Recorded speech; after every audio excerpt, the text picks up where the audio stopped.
Планує робити Путін у цьому році. У нас є достатня інформація від розвідки.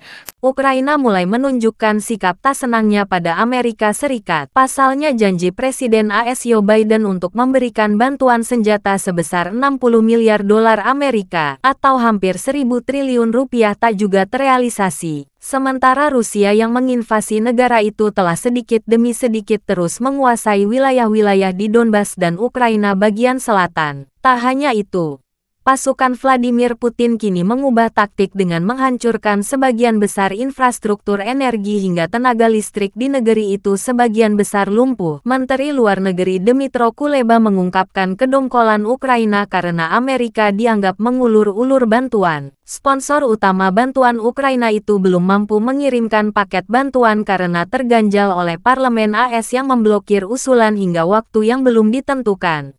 Sementara Presiden Volodymyr Zelensky telah menantinya berbulan-bulan sejak paket bantuan itu diusulkan oleh Senat Amerika. Karena kekesalan itu, Kuleba mengatakan bahwa militer negaranya tidak akan menghiraukan peringatan AS agar tidak membalas menyerang fasilitas energi Rusia. Sebelumnya Menteri Pertahanan Amerika Lloyd Austin menyatakan prihatin terhadap Ukraina yang menyerang infrastruktur energi Rusia hingga menyebabkan harga minyak dunia langsung melonjak. Kuleba meminta Amerika agar memberi bantuan ke Kiev tanpa pamrih.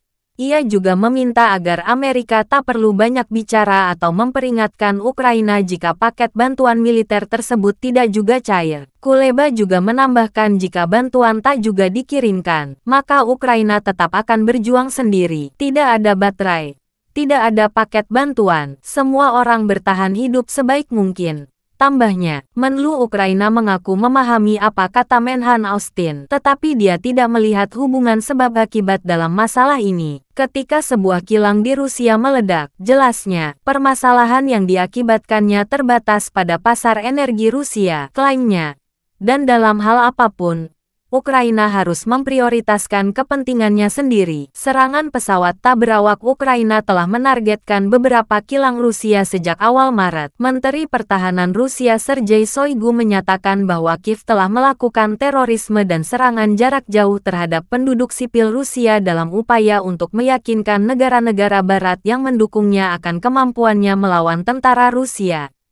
Negara-negara Barat di Kiev sebelumnya menyatakan kekhawatirannya bahwa serangan Ukraina jauh ke wilayah Rusia dengan senjata yang disediakan anggota NATO dapat memicu konflik yang lebih luas.